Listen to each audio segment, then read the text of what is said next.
Stephen Furtick told me when we first started, he said, you have two hands. And he said, you can put these two hands into two areas of your church. So choose wisely. So you can't be in kids, youth, finance, small groups, worship, production. He said, you got two hands. No one asked me what should they do at youth ministry last night, right? Like my hand's just not in that. But the team has to be mature enough to go, this is a part of our vision, but it may not fit in pastor's hands. Welcome to the Leading Second podcast, a space to help church leaders thrive in the second chair. The Leading Second podcast releases every Thursday morning, so hit subscribe and share this with your team. Now let's jump into another episode for all of us who lead from the middle.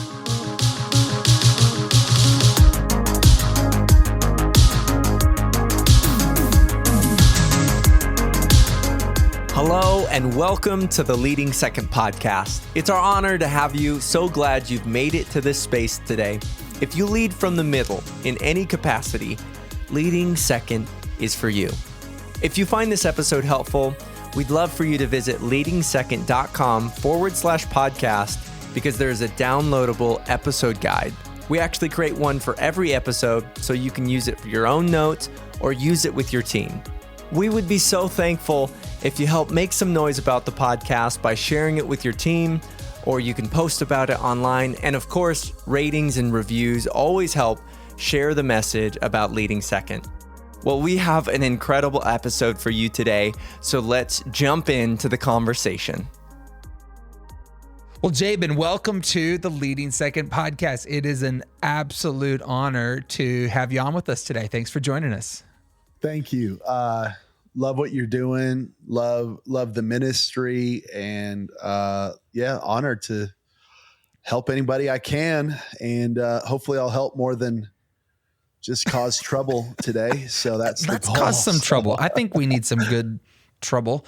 Let's do it. Let's go there. And a lot of help. That's first of all, y'all have an absolute miracle unfolding in Las Vegas. I think your church is a miracle, and it's absolutely brilliant. And of course, you're in a push building season. Why don't you just share with us a bit of what God is doing at City Light? Yeah, we planted City Light Church 6 years ago in Las Vegas, Nevada. And we're a portable church. We meet in a high school, set up, tear down every week. And we are building a building right now. We have steel up. We've got roofs on. And so we got walls, we got stuff like that. And as we are recording right now, we should be moving in December 2024. That's the goal. That's what we're looking at. Who knows, right? It was going to be. That's everybody's first July question, right? When are you moving in? Then it was August. Then it was September, and then it was October for a really long time, and then it was December. But it has been December for the last 6 months. So we're looking at December 2024, building that building, and just in a great season. And God's doing some awesome things in our church. A lot of growth, a lot of just God's hand. Sunday was just kind of a normal Sunday. As the school year's ending, and as there was really nothing special going on. It was just church, and we had 87 people come to Christ. Praise God. And that doesn't include what happens in correctional facilities, streaming there with a group called Hope for Prisoners, as well as God Behind Bars, where we're seeing thousands of people come to Christ. Doesn't include our children's ministry or online ministry. That's just people in the room. Wow. Publicly responding. So good things are happening, and I'm grateful. And so it's good. It's good. Praise God for that. Grace to you in a building project that brings out everything crazy. Yeah, right. It's definitely an adventure, and I'm going to be very glad when it's over.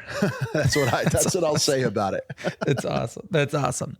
Well, for this conversation today, I don't know what to title it. I think We're going to title this conversation Things Your Pastor Wished You Knew But Can't Say. I think we're going to use that title. That was the title I gave my very first leadership message I ever wrote when we were toying around with leading second 6 or 7 years ago. Was, I wonder if we can give voice to what a pastor is dying for their team to know. Like, if my team just knew this, we could take the city, And so I want to mine for it today a little bit with you, sir, if you're good for that. And maybe start us out today by just sharing a bit of your own story, because you've been in the second chair. First of all, you are well acquainted with serving the vision of another. So I guess we'll get to your lead pastor perspective in a second, but start us out on maybe what you learned from your own seasons of life in the second chair.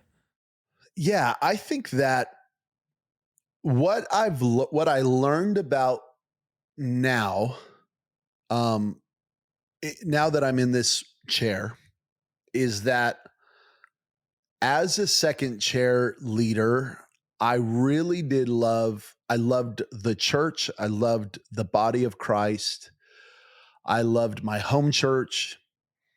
And I just loved church. I really did. And yet there was only so much weight that I had to carry in that organization. Right. And so I couldn't fully grasp what my pastor was going through, what he was feeling, how he was having to navigate relationships, people, politics, on and on and on and on and on, right? You just don't know, and you can't know.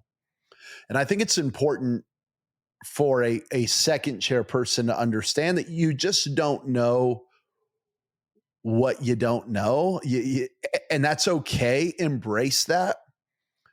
We'll talk more about this, but Yeah.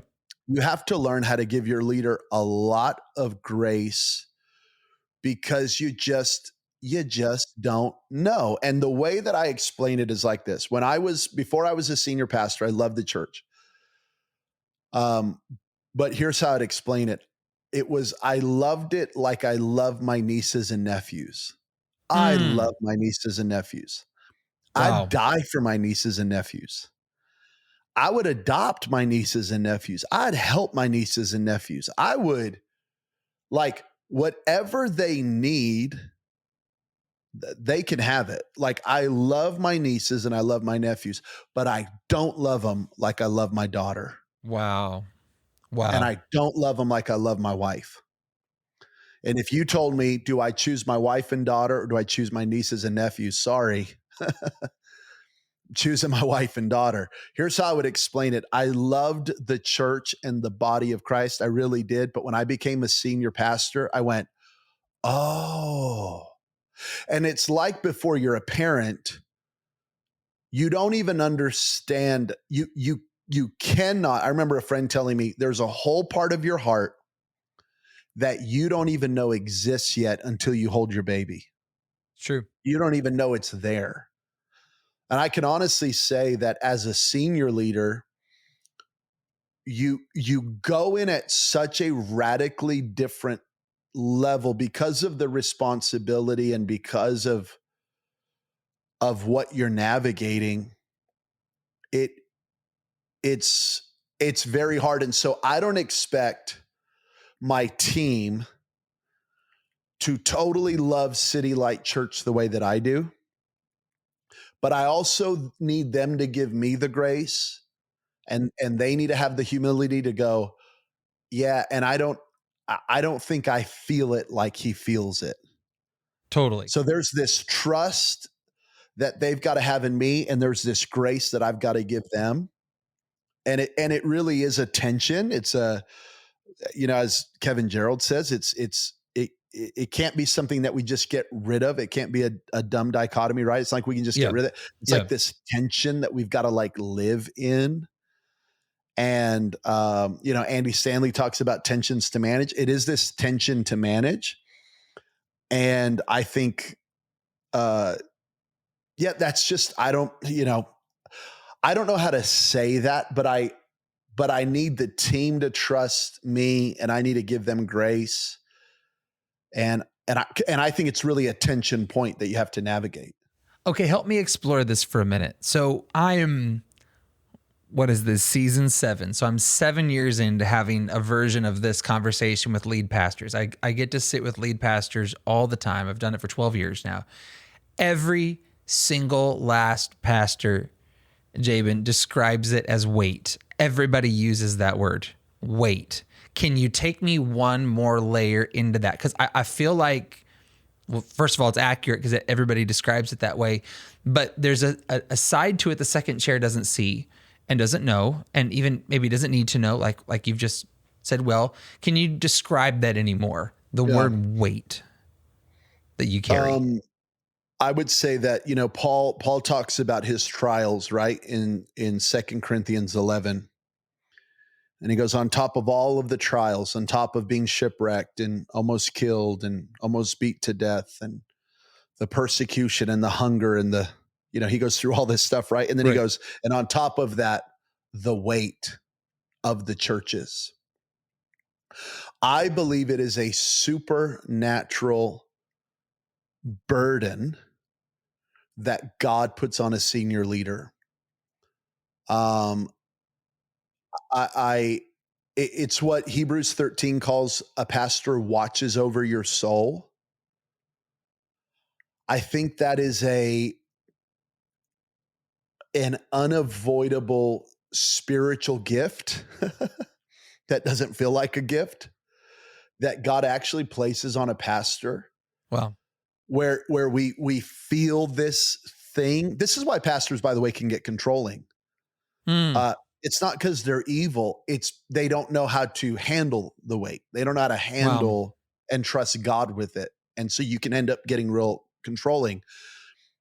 But there's this unavoidable, you're always thinking about it, can never shut it off. I believe it is God. I believe it's God's gift and burden to the pastor. It's what, when you read, you think about some of the things Paul would write to the churches, right? I was like a mother to you.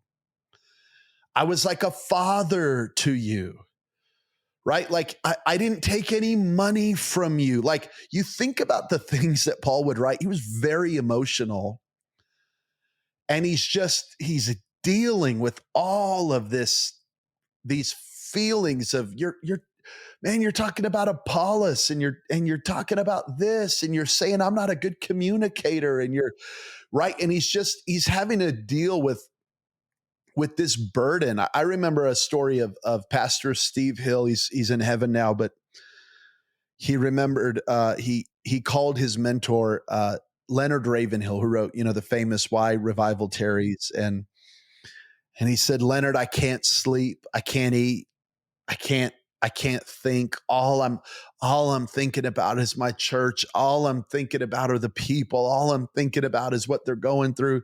And he said, please pray for me. I need peace. And Leonard said, I can't pray for God to lift that. I've been praying for God to put that on you. And he's like, you're finally carrying it. Wow. And again, I love being a pastor. I mean, don't get me wrong. I'm just saying there is this thing that I believe comes on you. It is a supernatural love for a people, for a community. You care about their soul, and you care, and because of that, and because we're human, we process everything that God does spiritually through our soul. This is why mental health, mind, will, and emotions is so important for a pastor. Because we are fighting spiritual battles and we're caring about spiritual things, but we don't process that in the spirit. You process that through your mind, will, and emotions. And so this is why you can be a pastor who loves God and loves people, but you're an alcoholic or a porn addict or controlling or angry, because you haven't learned how to process the pressure of leading and loving people. And that's why I'm very That's why I love pastors and I'm gracious to pastors, but it's also why pastors have to work so hard at this. And it's why staffs in back to the context of what we're talking about, because I don't want to get too caught on talking to senior pastors, but that's why staffs have to be so gracious. That's why you have to pray for your pastor and love your pastor, support your pastor, because they are carrying an unavoidable thing that they're having to emotionally, in a healthy way, process, and it's not going away. That is maybe among the best descriptions I've ever heard of it. Thank you. And I feel like that gap of understanding, we'll probably never stop talking about it in our ministry, because that gap of understanding can leave the door open to all kind of confusion and all kind of misunderstanding. I think of Matthew chapter 25, parable of the talents. You know, the master gave his stewards, to one he gave 5, to one he gave 2, to one he gave 1. And then he says he goes on a long journey. And Yep. I always have questions at that point, like, where did he go? How long was he gone? Did they understand why he was gone? Did they understand that he was going to come back and settle accounts? Were they offended when he came back and asked them what they had done? You know, that there's a gap. Sometimes we don't know where pastor is, or what pastor is focused on, or what he's carrying or she's carrying, or and that gap can breed all manner of misunderstanding and frustration. So I just don't think we're ever going to stop talking about minding the gap between those two worlds. I, you know, I've preached from Matthew 25, and I've actually said, you know, what you just said in a different way, but I said, yeah, he gave them a responsibility, then he just bounced. Exactly. It's like, Master, I need discipleship. Master, I need you to teach me. Master, I need more time. I need lunch. I need Figure it out. He's gone. And then he comes back. He never told him what to do Yeah. with the gold, with Yeah. the talents. He just expected a return. Yep. And yeah, is that our leadership framework? No, but it's in the Bible, and it's how Jesus treats us. So I do think, yeah, it's like, obviously we want to be great communicators. We want to help our teams. We want to communicate to our teams, but no, there is a gap. It's something that I think you have to address, work on, and then embrace as a part of the tension. Hey, it's Clark here from the Leading Second team, and I wanted to let you know that coaching group applications are now open. If you're unfamiliar, coaching groups is a 12-month leadership development journey.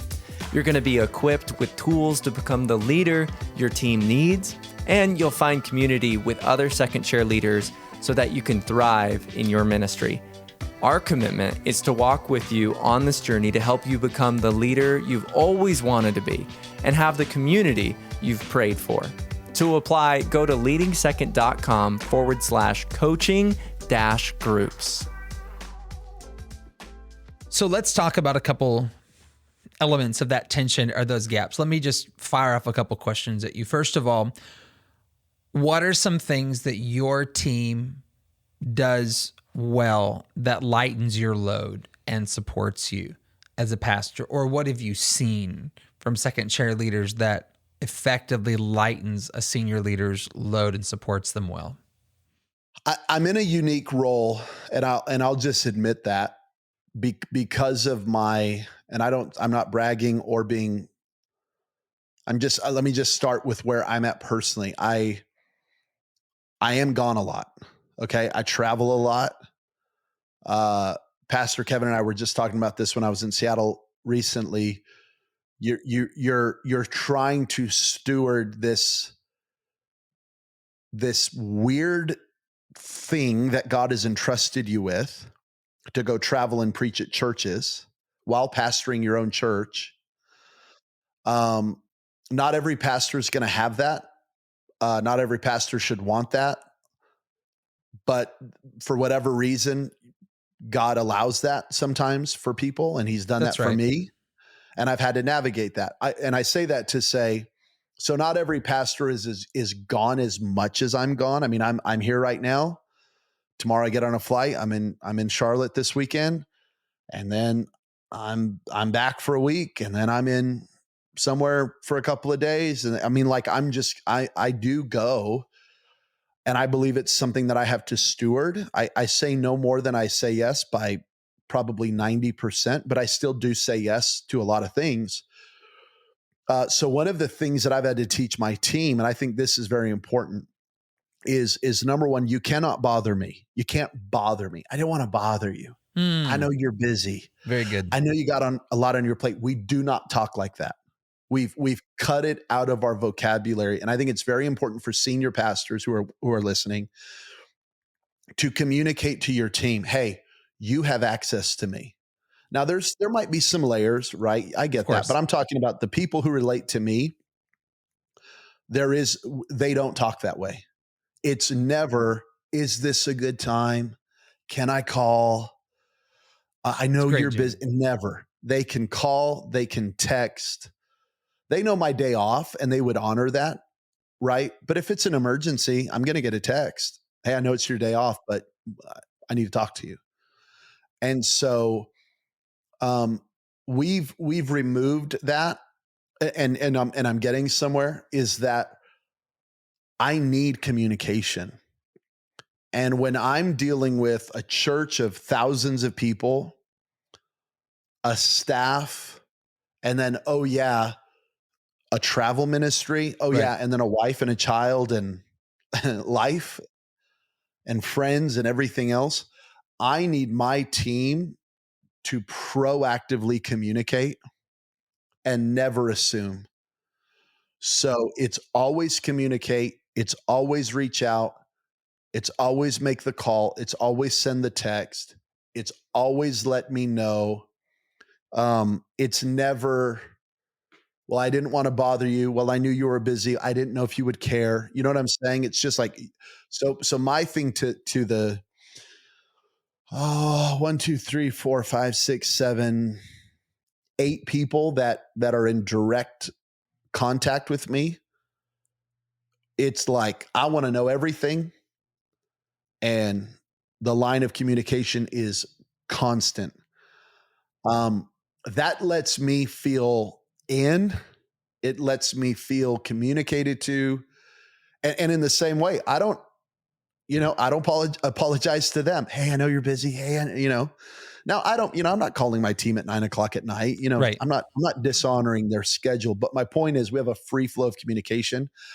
I think it's very important. Send the text, send the email, make the phone call, fill me in, let me know what's going on. I just think that's a huge, important thing for second chair leaders. Yeah. They don't need to know. They don't care. They got a lot going on. No, we want to know. And it could be, my reply could be a thumbs up, emoji. Yeah. Whatever. Or it could be, we need to hop on a phone call, right? But at least I'm in the know. Yeah. To maybe make what you've just said 1 degree, you said it really well, but 1 degree more practical for some. I've met a lot of pastors. They may not travel and minister in the same capacity that you do, but I've met pastors that have community outreach they're involved in, and pastors that coach other pastors. And, I think that it's false to assume just because pastor's out of the office is on the golf course or something. And not that I'd even push back on that, but the pastors can often have, in fact, maybe you could even argue it's good for a church, for your pastor to have an arm into the community in some way, influence into, another part of your city or other pastors that need the wisdom that's in your pastor. So it can happen quite a bit out there. And I appreciate what you said. And going back to the parable of the talents, I guess that's becoming our text for this podcast without us talking about it. The stewards, or I guess the servants at that moment, had something to do while the master was absent. There was a responsibility on the servants in the master's absence, not living in the question of where's pastor, but the living in the responsibility of what that moment brings, let me ask you about kind of putting legs to the vision. What does your team do well to put legs to the vision, to bring it to life? For you're a visionary leader. Many lead pastors are visionary leaders, or certainly are in a visionary box on the org chart. So what does your team do well to bring it to life and give it legs? Again, I love the thought of, Andy Stanley obviously talks about, to the first chair, do the things only you can do. Right. I think we've embraced that as a philosophy. The other thing though, that Stephen Furtick told me when we first started, he said, you have two hands. And he said, you can put these two hands into two areas of your church. So choose wisely. Wow. So you can't be in kids, youth, finance, small groups, worship, production. He said, you got two hands. So for me, it's Sunday. It's the Sunday service and that feeling of just,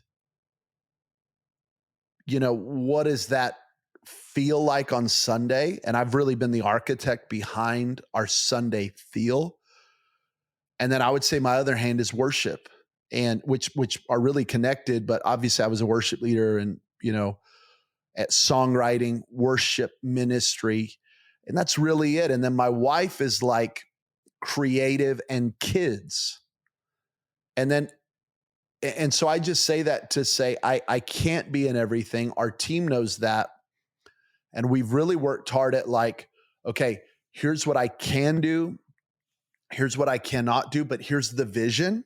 So I can't fulfill the vision. I cannot personally fulfill the vision. I can't be, Moses, Exodus 18, what Right. you're doing is unwise. You're trying to do everything. I can't do everything. Here's the things I can do. And it's the things only I can do. Here's everything that has to get done. And I'm going to give input. I'm going to care. I'm going to be excited about it. But no, do I care as much about a small group curriculum as my sermon on Sunday? No, I don't. Is that wrong? Maybe. Do you disagree with me? Possibly, but I don't care, right? Because it's my church, so I got to navigate that. Yeah. But like, that's what I mean. Like, no one asked me what should they do at youth ministry last night, right? Like my hand's just not in that. Like, yeah, it's great. Cool, dude. Like, yeah, awesome. But I can't get into everything. But the team has to be mature enough to go, this is a part of our vision, but it may not fit in pastor's hands. It's a part of our vision, but he can only do a few things. And that's a huge paradigm shift for the people to go, for the team to go, this is valuable. This is needed. He knows it, but he has but God's anointed his hands for a certain thing. When your hands aren't in it, when it's not one of your two hands, well said on that. What sort of visibility would you like your team to give you into that area? Because I don't think you're proposing being aloof. So what sort of visibility, just you as a leader, what do you like to see in those moments? Yeah, I want to see, probably for me, that's a monthly update, monthly meeting, not weekly. You know what I'm saying? Like I'm in Sunday every week. Sure.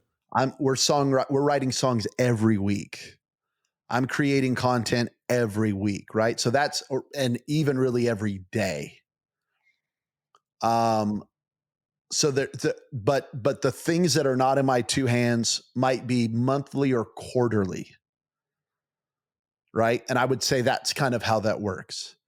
So no, do those teams get as much access to me? Not necessarily. Are they just as vital to the vision? Absolutely. but we've got a team night coming up in June. It's for all volunteers, legacy team, volunteers, serve teams. Um, I'm going to show up and preach. That's all I know. Right. Like I just don't know anything else about what's going on that night as far as what we're serving and I don't need to.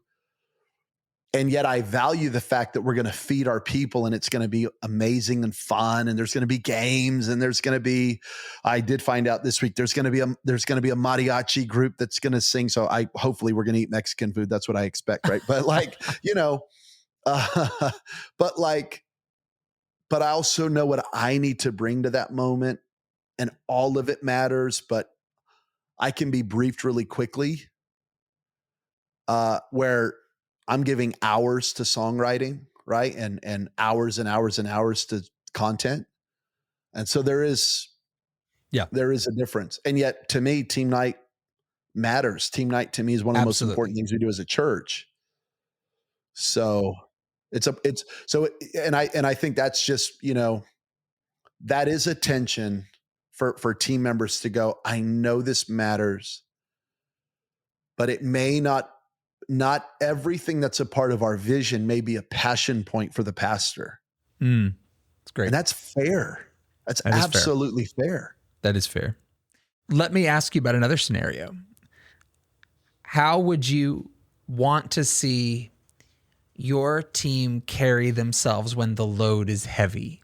So I'm imagining you're in one of those seasons right now. You're raising a lot of money. You're building a new building, but heavy seasons can look like a lot of things. It can look like busier times with events stacked up. It can different seasons of stretch, and no doubt the team around you, a second chair team, is going to feel it, going to carry themselves, could even get tired in that moment. What are you looking for from your team in the moments that are the heaviest and where the load is weighing on them? Mm-hmm.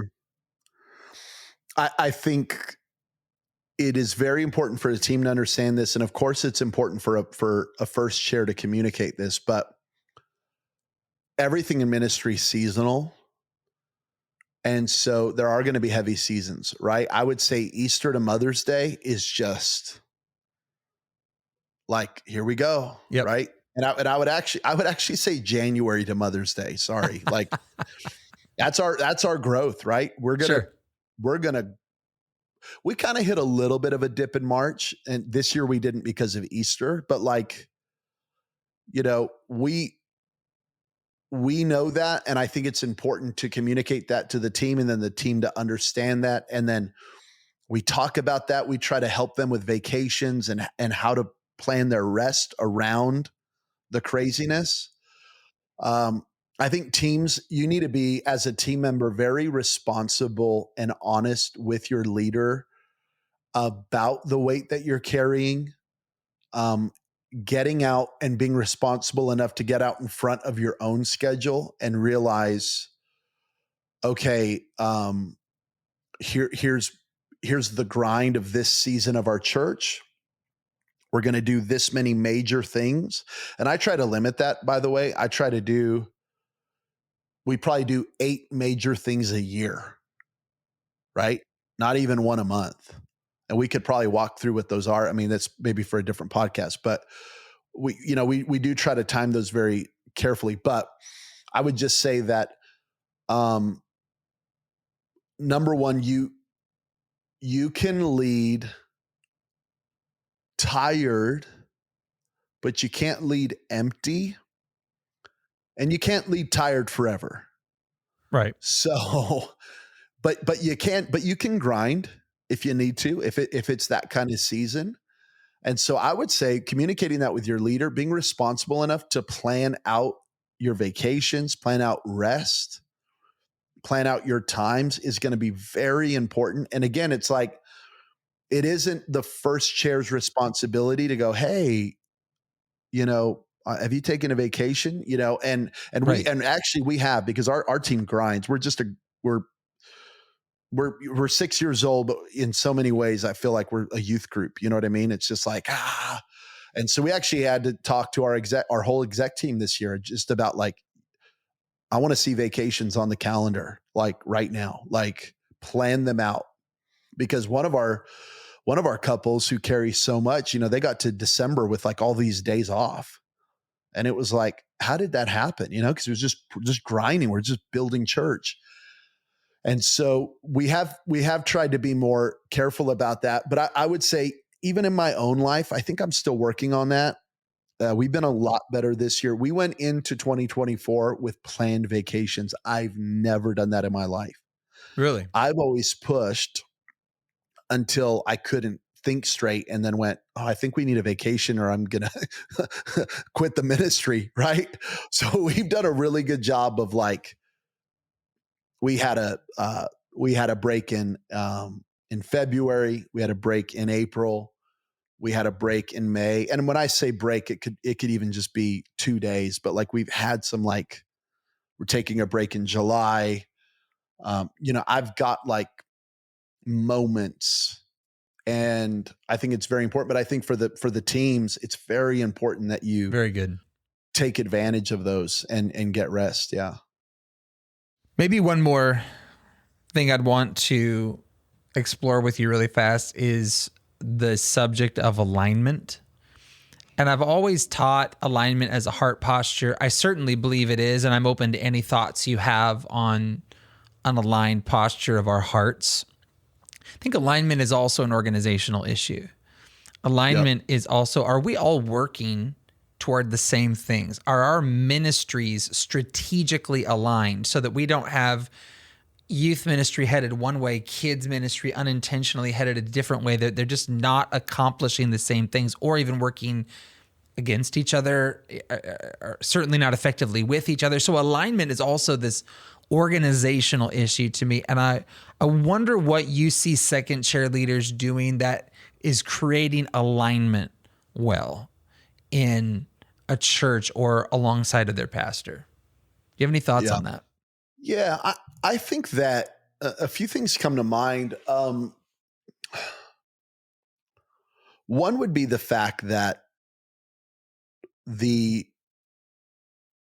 you do have to have a heart posture. Of course, I do think it starts there, and I think that really matters. I think you just have to even be honest enough about the vision of the church, and have you really embraced that? Because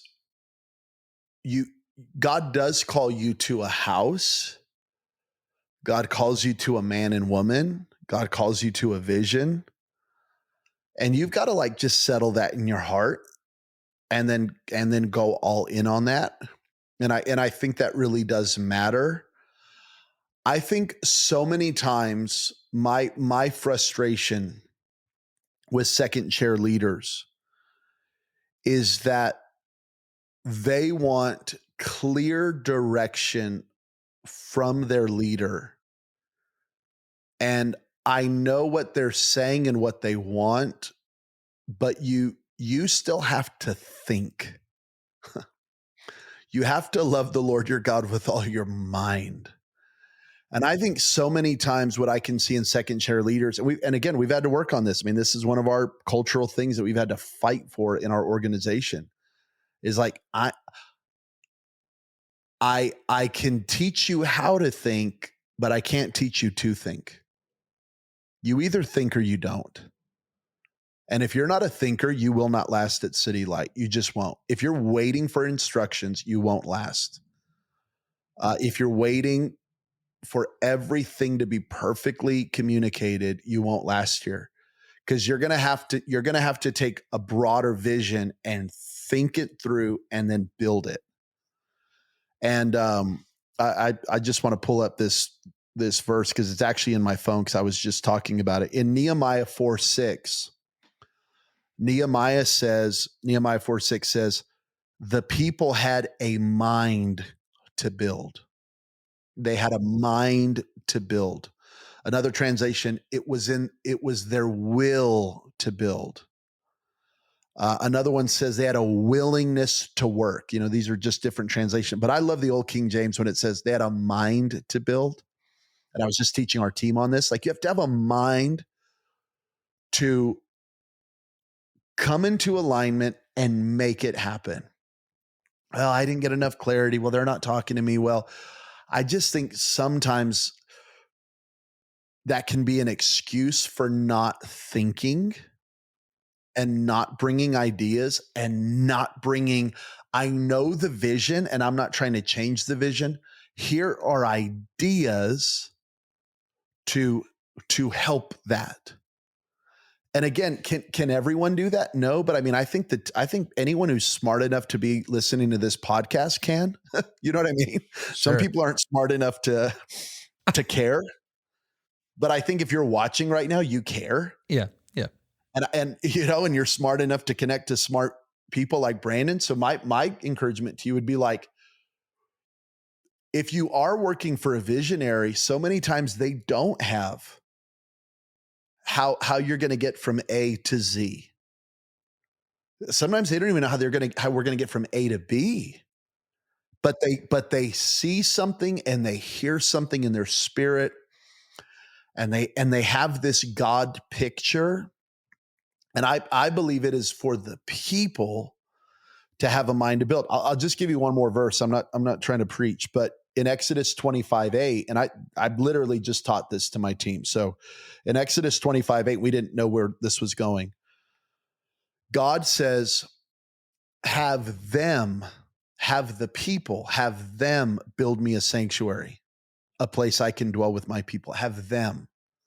So God did not command Moses to build it. He commanded them to build it, the people to build it. God gave Moses the blueprint, right? He went on the mountain and saw it, but the people had to build it. Beautiful. And so the team has to come in with ideas and thoughts and passion. And you can't get hurt when the pastor goes, nah, I don't think that's it. Now, see, I think that's easier. What I'm saying right now could be very hard for you to hear. I'm a songwriter. So yeah. you get in a good songwriting session. You never go into a songwriting session and go, God gave me a lyric. You never say that. You never go in with the God card. Oh, God gave me this melody. No. Because then everyone in the writing room goes, well, Can't question it. crap, darn it. Like, all right, well, okay, yeah, okay. It's a terrible song, but I guess it's God. But God gave it to you. Yeah. You have to go into a songwriting session and go, I had this idea. Yeah. I'm humming Wow. this melody. I have a thought. And you can't be so married to it. If you've ever been in team sports, you understand you might not be the right player for this portion of the game. You might not be the right guy at this moment. And so a lot of church teams don't understand this because they may not have been in those creative processes or those sporting processes. You have to be able to go, Pastor, I hear your vision. Here's some ideas. And your pastor might go, nah. And that might be because he's right, or it might be because he can't see it yet. It's okay. You got to be patient, right? You have to deal with the disappointment or frustration of the no and go, all right, maybe he's not ready. Maybe my idea is terrible. You know what I mean? Like, Yep. maybe I can't see what he sees yet, or maybe he can't see what I see yet. And so, but it is a moment for me to learn, and it is a moment for me to submit, and it is a moment for me to honor, and it is a moment where God's increasing my endurance and my patience. And so it's okay. I don't have to leave the church. I don't have to find a new job. I can just go, all right, well, here's some more ideas. I'm going to keep pumping out ideas because I refuse to just sit at a cubicle waiting for pastor to tell me what to do. Right? And I think that's and again, I think I understand that a little bit of what I'm saying can sound unfair but I am a self-starter. I did come from nothing. I had to learn. I had to learn. I had to become smart. I had to learn how to think. I had to choose to be a thinker. I had to choose to be a builder. I had to have a mind to build. And I think God honored that. I think he's still honoring that. And I just think for teams, I know I'm going long, but I just think for teams, It's good. it can be so easy to just go, well, pastor's not, man, he gave me 5 talents, but man, he didn't tell me what to do with them. No, something in the 5 talent and 2 talent guy went, I'm going to go work this thing. Yep. Well said. Well said. I want to honor you today. I'm thankful for your communication. I'm thankful for your character and your integrity. I'm thankful for your faithfulness to the word. I'm thankful for your faithfulness to Shannon and to Goldie and to your church. Thank you for the leader that you are. We honor you today. Thank you so much today. Pastor Jabin, we love you a lot. I loved it. Thank you so much.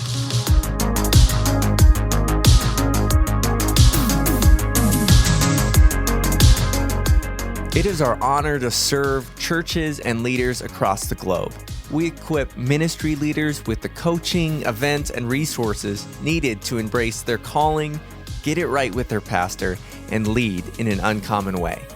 Visit our website, leadingsecond.com, to learn how we can come alongside you as you lead from the middle, from the second chair, for the second chair.